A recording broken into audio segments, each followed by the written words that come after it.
久しぶりの小旅行です。この時妊娠23週、体調が悪くてほぼ寝たきりでした。やっと外に出られるというところまで来たので、ハイアットリージェンシー京都にやってきました。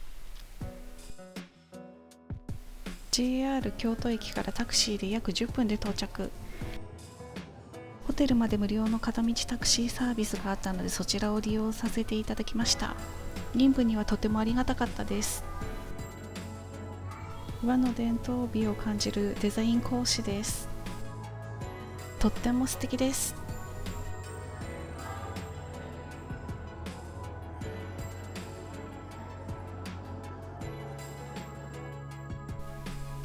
フロントの奥にはオールデイダイニングがあります。ホテル自体がこじんまりしているため、レストランの席同士の間隔もちょっと狭めでした。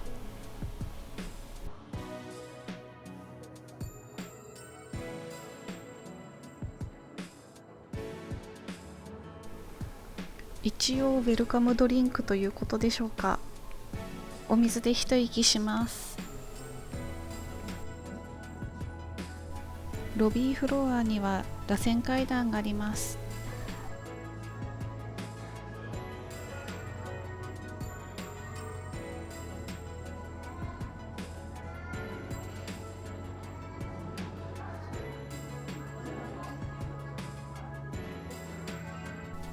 こちらを登っていくと、本格イタリアントラットリアセッテとペストリーブティックという自家製焼きたてのパンやスイーツがいただけるパン屋が入っています。こちらは宿泊者以外も購入可能です。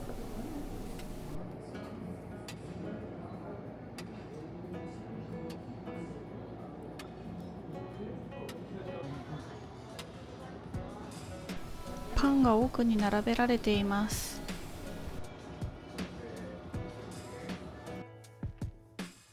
それでは本日の私たちのお部屋に向かいましょう。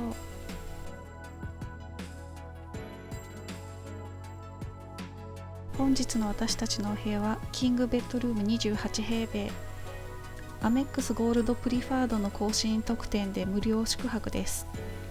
ハイアットはステータスなしのためアップグレードなしです。こちらはクローゼットです。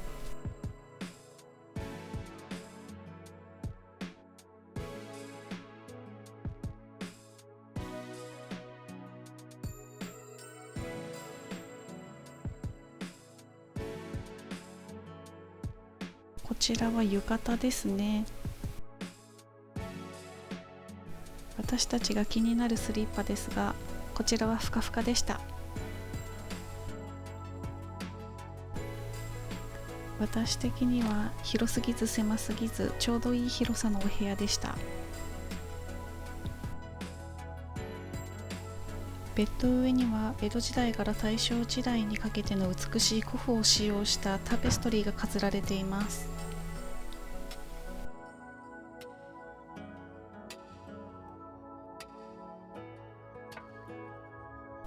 室内アメニティはネスプレッソコーヒーメーカーやミニバーなどがあります。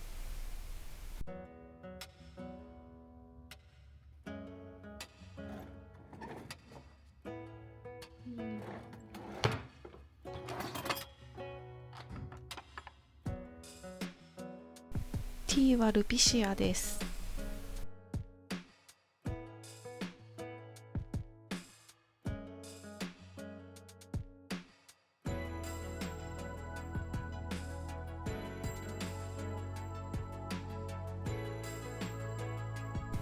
冷蔵庫はナショナル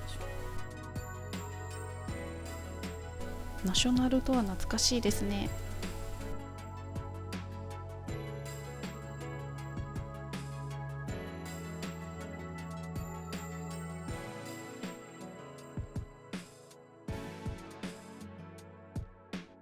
一つだけ肘掛けがない椅子ですが、2つあると助かります。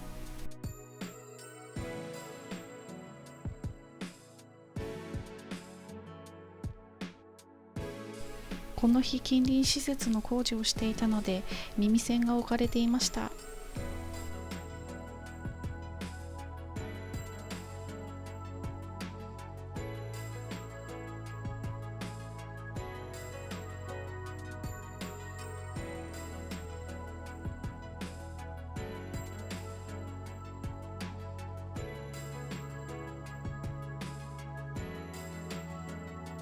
浴室のフローリングには御影石を使っているそうです。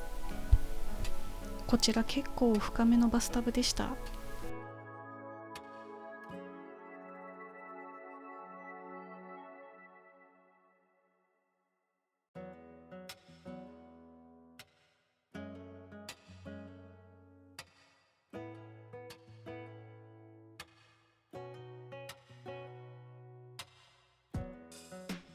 こちら段差があるので足元には気をつけてください。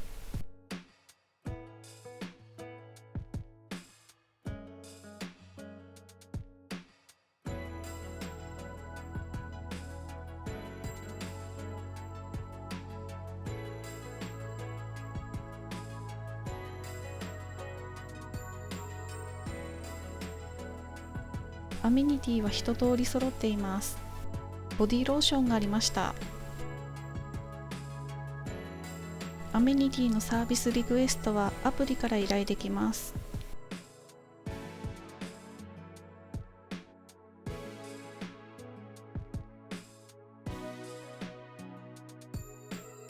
チェックイン時にホテル施設内の営業一覧をいただきました。一覧があるって助かりますね。こちらは日本語バージョンです。こちらは英語バージョンです。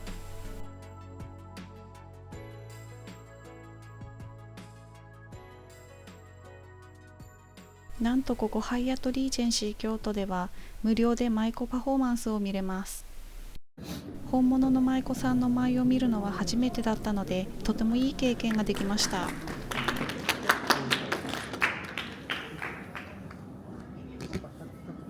ホテルの地下1階で開催しています。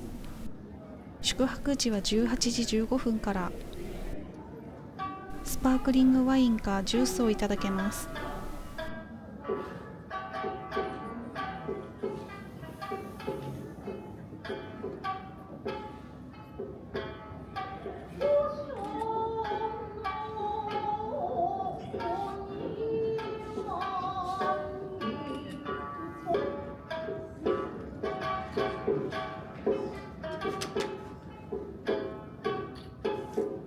一つ一つの仕草がとても丁寧で美しかったです。とても素敵な経験をさせていただきありがとうございます。晩ご飯のタイミングで少し体調が悪くなってきたので、精進料理を食べに行きました。こちらはハイアットリージェンシー京都から徒歩5分のところにある智積院茶寮桔梗さんです。智積院は真言宗智山派の総本山です。慶長6年1601年に玄祐上丞が徳川家康から寺地をもらい受けて建立したそうです。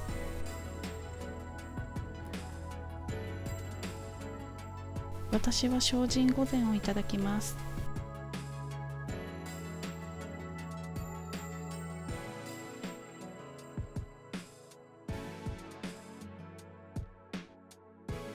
この根頃汁は椎茸の出汁の香りが強めな汁物でした。夫は天ぷら御膳をいただきます。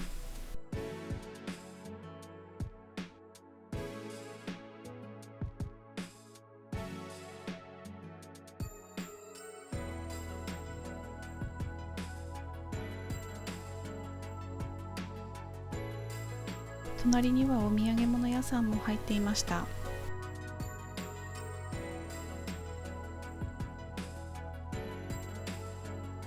体調が悪かったのですが、精進料理でスイッチが入ってしまい、夫と私まだもう少し食べ足りない感じ。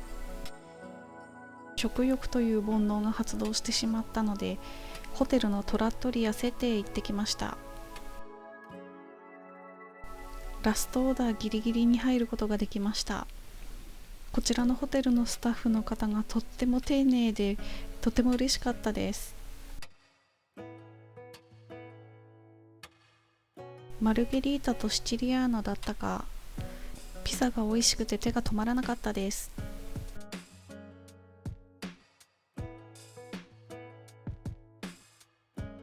朝食の紹介です。オールデイダイニングカフェ33というところで朝食をいただきます。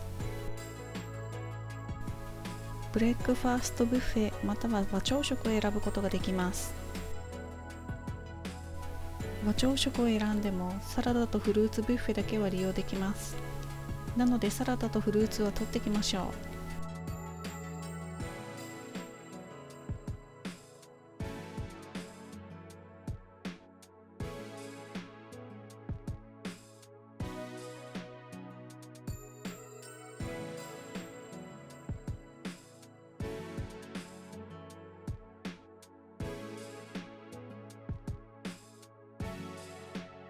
定番のスタンダード洋食料理と国産豚のレッグハムをその場で切り落としていただけます。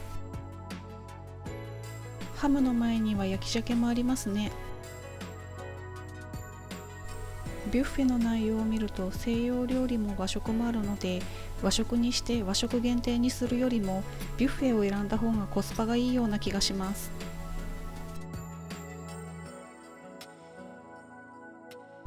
こちらは和朝食です。今日のお魚はサーモンらしいです。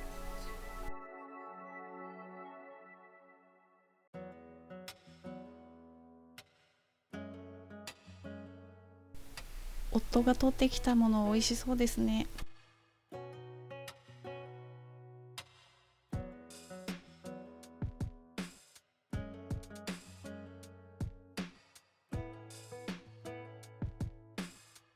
夫が取ってきたクロワッサンとても美味しそうです。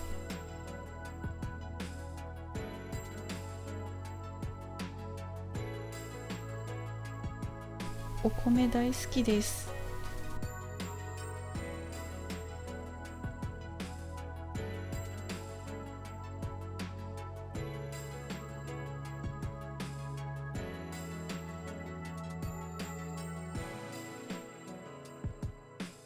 皆さんは和朝食とビュッフェどちらを選びますか？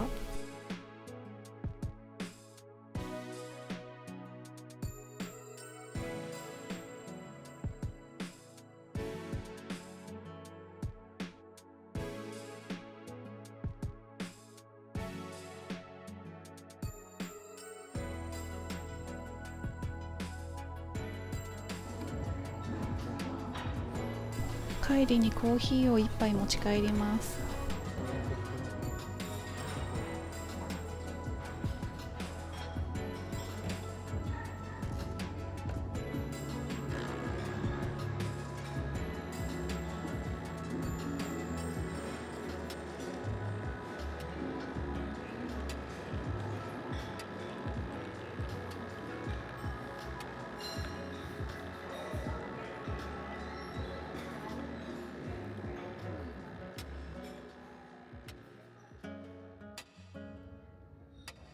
少しだけ館内を散策します。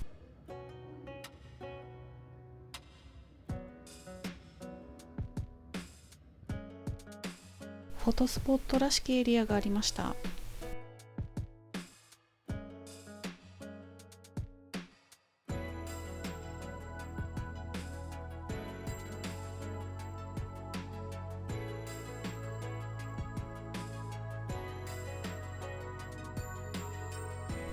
館内を歩いていると日本庭園を見渡せる素敵な安らぎ空間を発見しました。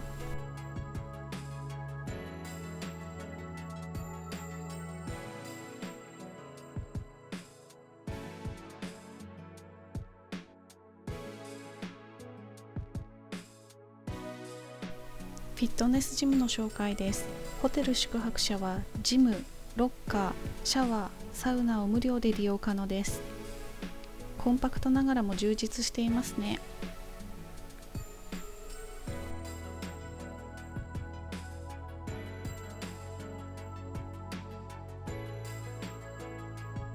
男性更衣室なのですが、アメニティも充実していました。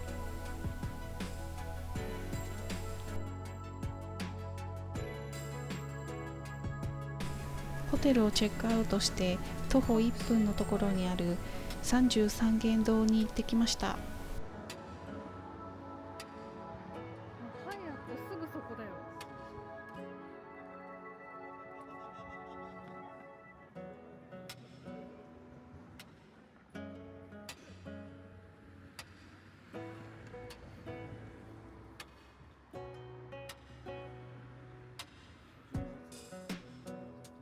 33間堂は鎌倉時代に再建され、本堂には1001体もの仏像が所狭しと並んでおり、とても見応えと迫力のある観光スポットです。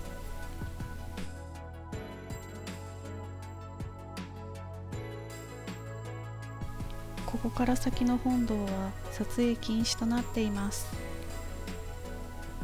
訪れるのは2回目ですが飽きませんでした。相変わらずすごい迫力でした。33間堂の本堂を見終わるとお土産コーナーがあるのですが、そこに奈良時代に遣唐使が仏教の伝来とともに日本に持ち帰ったお菓子があります。それが清浄換気弾という巾着型のお菓子です。亀屋清永は創業400年を誇るこのお菓子を製造する唯一の和菓子屋です。購入しなかったことを後悔しているので、購入された方は味の感想をコメントでぜひ教えていただきたいです。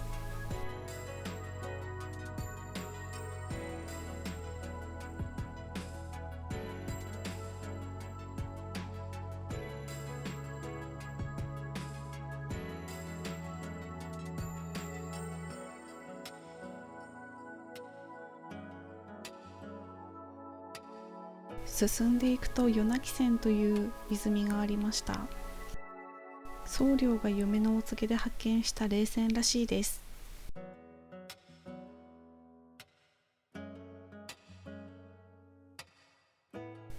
33間堂では夜泣き封じと言われる赤い前掛けに子供の名前を書いてご祈願していただけるものもあります。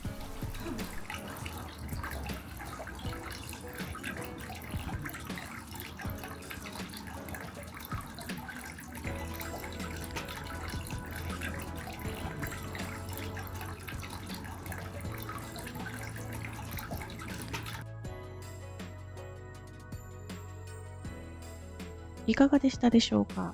参考になりましたらいいねやチャンネル登録をよろしくお願いいたします。ハイアットリージェンシー京都のお知らせは概要欄に記載しました。